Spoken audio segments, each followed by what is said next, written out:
If you need to adjust your rates for a holiday or a busy season, managing your account through the calendar is the fastest way to stay competitive. In this video, I will show you how to change your nightly price on Airbnb in just a few clicks. Once you are logged into Airbnb, click on Switch to Hosting at the top right to access your hosting dashboard.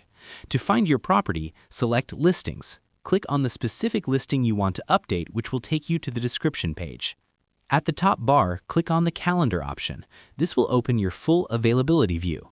To change your price, simply click and drag to choose the specific dates you want to update on the calendar. As you select them, a panel will open on the right-hand side showing various options. Locate the nightly price field and type in your new rate. For example, if you want to set the price to $300, just enter that figure. The change will automatically reflect on your calendar for those dates. This allows you to set custom billing for weekends or special events without changing your entire base rate. Once you've entered the amount, your new pricing is live for all future guest searches.